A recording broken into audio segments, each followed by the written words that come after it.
Odege. Proceed, Odege. Thank you very much, Mr. Speaker. Okay. As a career trade unionist in this country, I was instructed by the workers in the public service to come here and oppose this bill. In trade union and in our labor practice, for you to deduct the money of a worker, it must be negotiated. So this one, which is going to be deducted directly, workers in this country have said no. As Nyatika MP, who is coming from the border with Tanzania, my own constituents feed on the goods from Tanzania because goods from Kenya are more expensive.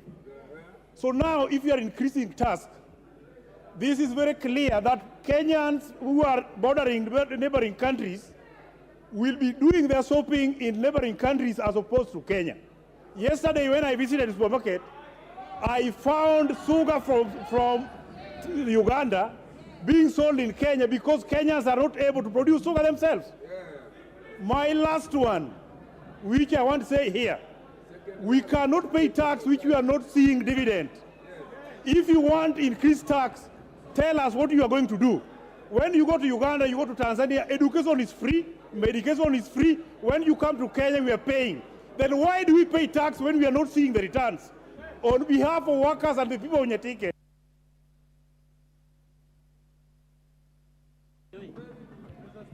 Very well. The Honorable Wanjiku Muhia.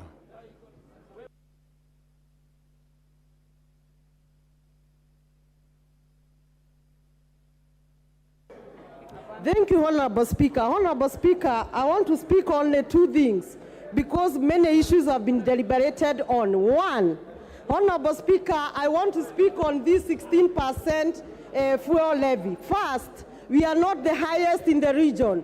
Rwanda is at 20, Tanzania is at 18, Uganda is at 18, and even if they are above us, we cannot even compare the development, particularly on the tarmac road here in Kenya.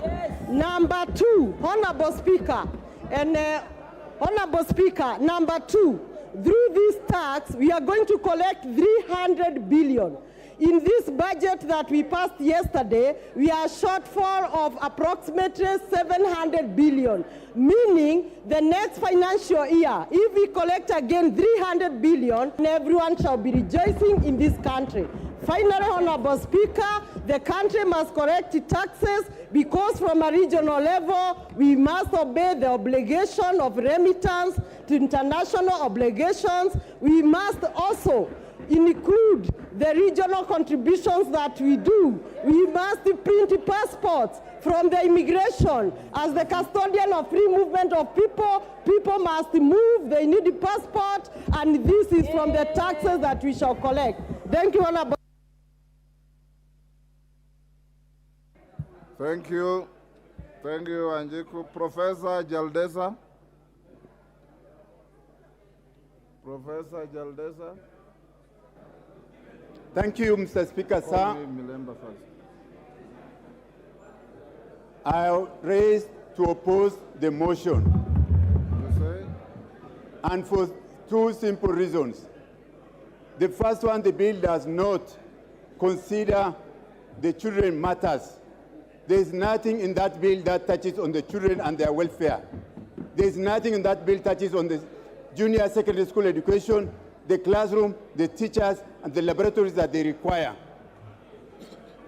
The bill is discriminatory. It charges higher levies on women and the beauty products. By increasing, Mr. Speaker, the bill by increasing the petroleum levy, it increases the cost of living and cost of every aspect in life in this country. Housing levy is a scam. Housing levy is a scam and should not be charged to the Kenyans. After all, those of us who come from the north keep on moving from one place to another, and therefore we do not need those permanent houses.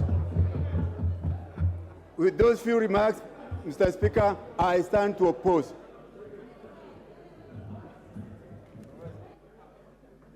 Mr. Meli.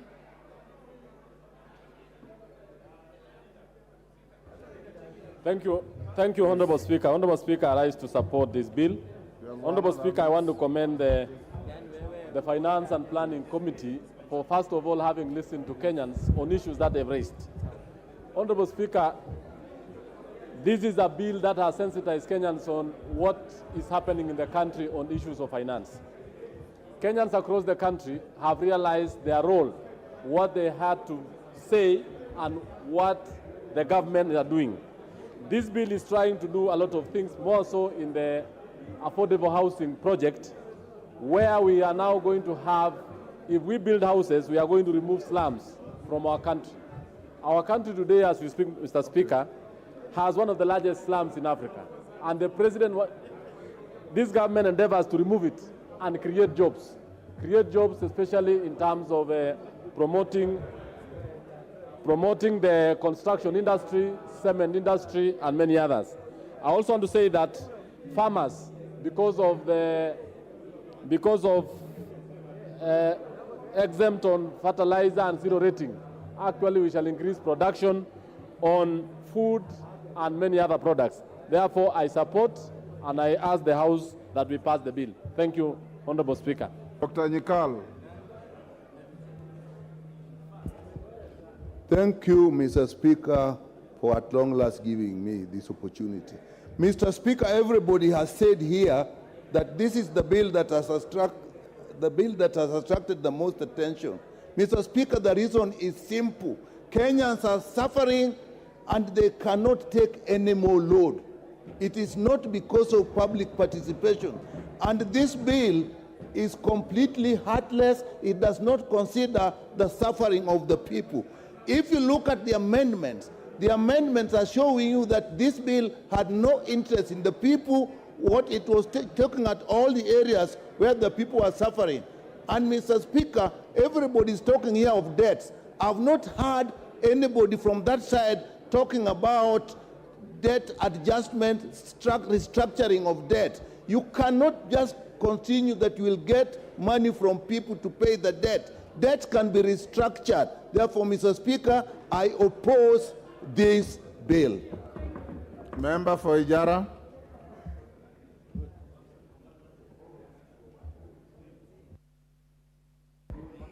Thank you very much, Bwana Speaker, for giving me this opportunity to support the bill. I support the bill. I support the finance bill. As you well know that this, I say, is a game changer, because when our deputy president said that when we came into the government, they only found 93 million people, they are saying he's lying. But because they wanted the government, our government, to fall down, we decided as a government, as a Kenya Kwanza government, to come up with a finance bill to sort out the mess they have created. The other issue why I'm supporting the finance bill is because if you see Ijara constituency, we have a project called LabSet. That LabSet, the previous government, they said they will only put a Maram, an international road from Lamu up to Ethiopia and Somalia. But when Kenya Kwanza government came, they said they have to put a tarmac road. Those are the factors that is forcing us, or that's making us to support the finance bill. The other factor that why I'm supporting the finance bill is the reduction of the exercise duty that we pay on the money transfer. If you check, if you want to pay your money, you have to transfer money, you pay 500 shilling on RTGS or Emmanuel Wangwe.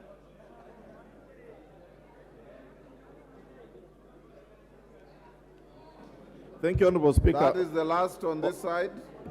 Honorable Speaker, I rise to oppose this finance bill, Honorable Speaker, on two grounds, Honorable Speaker. The issue of petroleum. I wish, Honorable Speaker, to be very clear that, Honorable Speaker, the petroleum cost, as it's shifting from 8 to 16, that will not only be the difference. Okay. But my concern, Honorable Speaker, Okay. is the issue that the current government has taken on G2G in terms of importation of petroleum products, Honorable Speaker. Honorable Speaker, as Speaker said that the VAT across East Africa varies from 18, 20 to 16%, which they are proposing. But Honorable Speaker, what they are not mentioning is the issue of the premium on petroleum product. Honorable Speaker, as we see today, premium product on G2G contract is going for diesel at 118 in Kenya, petrol at 98. What's happening in the neighboring countries, Honorable Speaker? Tanzania is importing at 40 on diesel and 65 on premium. Honorable Speaker, if we get it right in terms of financial discipline, definitely the prices of fuel will come down rather than raising in terms of VAT, and the government will be able to collect enough. Therefore, Honorable Speaker, I oppose. Thank you. The last on this side, Robert Bukose.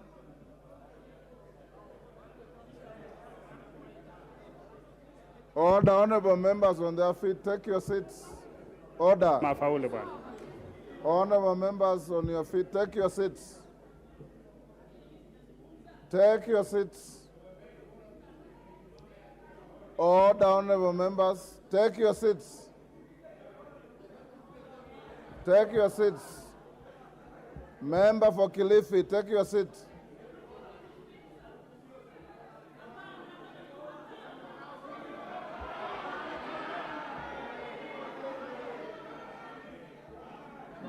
Order, order. Order. Honorable members, order. Honorable Bukose. Thank you, Mr. Speaker, sir, for allowing me to contribute to this bill. On the onset, I want to say I support the Finance Bill 2023. And Honorable Speaker, when you look at the issue on the Finance Bill, especially on the medical side, we have exemption of vaccines, we have exemptions on medicaments, that is pharmaceutical drugs, and this is going to boost local manufacturing. Honorable Speaker, local manufacturing is going to make it possible for the cost of medicines to go down, for the cost of drugs to be affordable by people, and therefore the cost of health is going to be much reduced. Honorable Speaker, and this is going to assist our country to attain universal health care. And therefore, with those few remarks, Honorable Speaker, I support. Order. Order, honorable members. Order. Take your seats. Order, honorable members. Honorable Anjala, take your seat. Order, honorable members. Take your seat. Honorable members, I told you that I was going to give 5 on my left, 5 on my right. Then I called the mover to reply. It is now time for me to invite the mover to reply.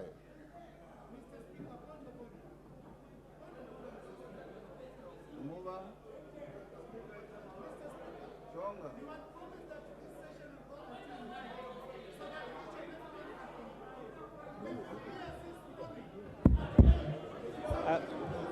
Thank you, Honorable Speaker. But before, now that I have 15 minutes to reply, I would like to donate 1 minute to the Honorable Chapkonga. 1 minute to... Also, if you have minutes to donate, donate to Chonga as well. Go ahead. Okay. In that case, Honorable Speaker, I want to thank... Order. Order. Honorable Member for Kilifi, you have constantly flouted the rules the whole afternoon, shouting and menacing the chair.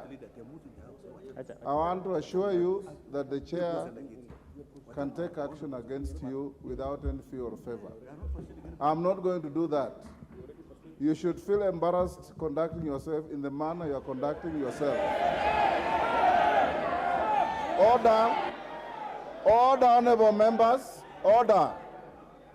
I have even taken the extra caution of asking your minority leader to speak to you, that as a gracious lady, representing the great people of Kilifi, who are watching you on TV, order, order, who are watching you on TV, I don't think they are happy to see that what I'm seeing.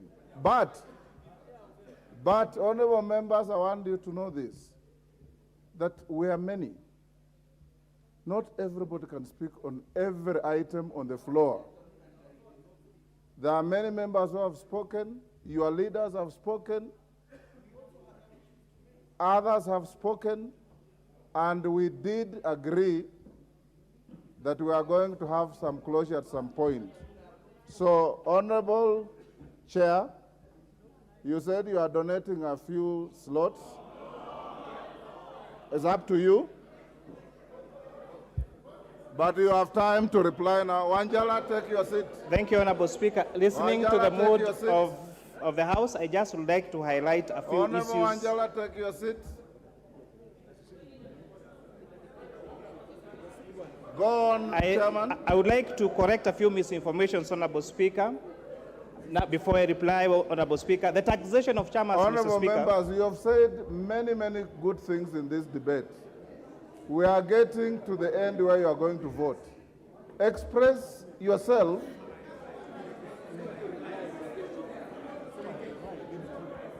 Go on. Yes, Honorable Speaker, I would like to take just 2 minutes to correct some of the misreporting that has happened on this bill. One of them has been the allegation that we propose for taxation of chairmans, Honorable Speaker. We have businesses, we have individuals that have realized a loophole in our tax laws. So instead of registering a business as a business name or as a company, they are joining as individuals, registering a chairman, and doing business as a chairman, and therefore not getting into the tax net, Honorable Speaker. We've extensively talked about the things that the items that you've moved from tax exemption to zero rating, such as manufacture of fertilizer, manufacture of pesticides, manufacture of pharmaceuticals, manufacture of human vaccines, Honorable Speaker, assembly of parts of mobile phones, and all this, Honorable Speaker, are going to go a great way to incentivize our manufacturing, Honorable Speaker. Honorable Kimani. Honorable Junet, what's your point of order? Mr. Speaker, I want to seek your indulgence, Mr. Speaker. You know, when you are listening to the finance chairman responding, you need to see him physically, Mr. Speaker. But now we are blocked here. We can't see. It's like he's in another town. We are listening through radio or TV. Mr. Speaker, what are the sergeant at arms up to? Can we see the person who's talking to us? Sergeant at arms, allow Junet to have a bill in sight. Okay, continue. Yes, after listening to the members of the public through our public participation, I want to report we dropped the 20% requirement for deposit in our courts for litigation, Honorable Speaker. The digital content monetization has been reduced from 15% to 5%. The threshold for turnover tax has been reduced from the minimum threshold of 500,000 shillings, Honorable Speaker, and we have increased that to 1 million shillings. Honorable Dr. Gogo raised the concern about wigs, Honorable Speaker, and I'd like to tell this committee that we have deleted these items as accessible products, Honorable Speaker. And the main reason, Honorable Speaker, is that there are very many Kenyans who came to us and told us that they are victims of cancer. And after going through chemotherapy, they get to lose their hair. And they were telling us if you tax those wigs, Honorable Speaker, we are going to make it more expensive to them in addition to the cancer treatment that they have to seek, Honorable Speaker. And with those very few remarks, Honorable Speaker, I beg to reply.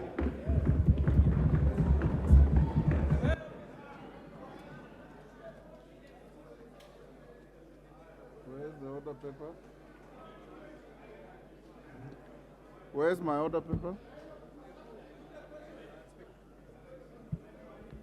Sorry, order, honorable members, order. I will now put the question, which is that the Finance Bill, National Assembly Bill number 14 of 2023, be now read the second time. As many as of that opinion say aye. Aye. As many as of the opinion say nay.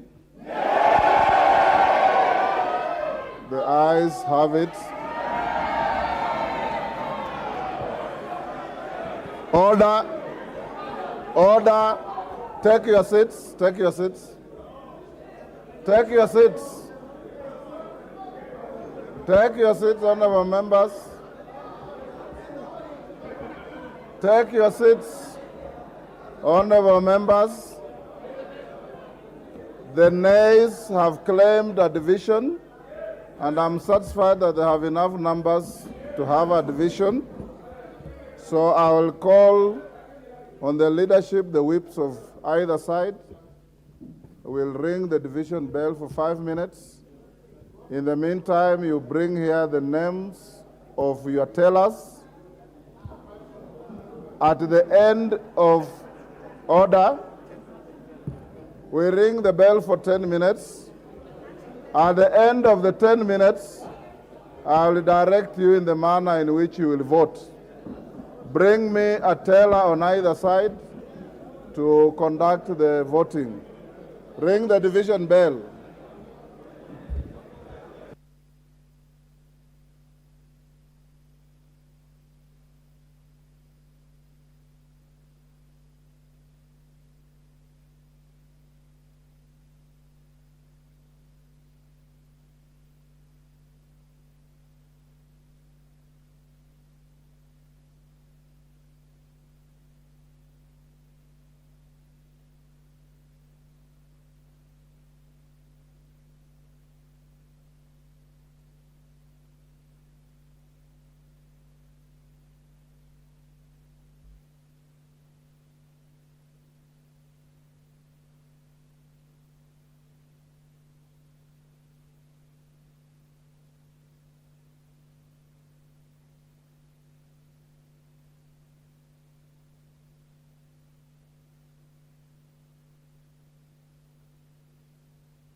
Order. Order. Order, honorable members. Order. Increase the volume. Increase the volume. Order, honorable members. Order. Order, honorable members. Order, honorable members. Take your seats. Take your seats, honorable members. Take your seats.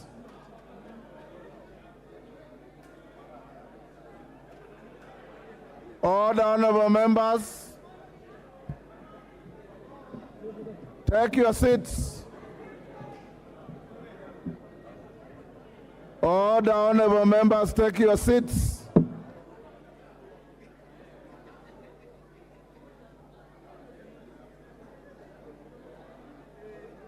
Take your seats, honorable members. Order. Mama Kericho, take your seat. Take your seats.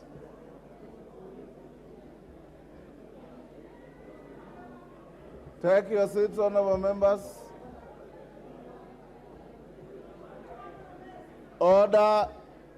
Member for Naivasha, take your seat. Honorable Bowen, take your seat. Honorable members, take your seats.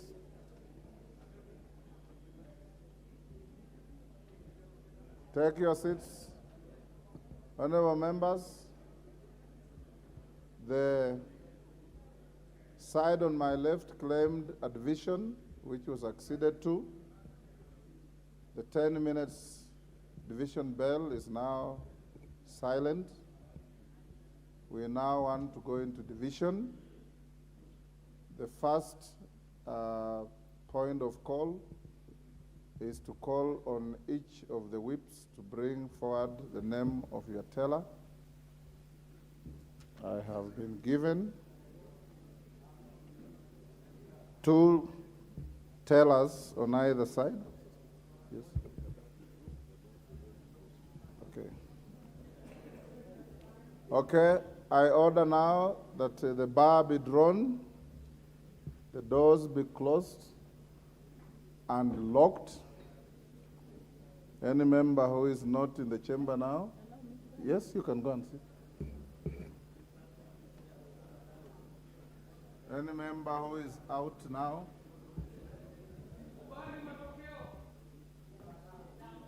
order. Order, honorable members.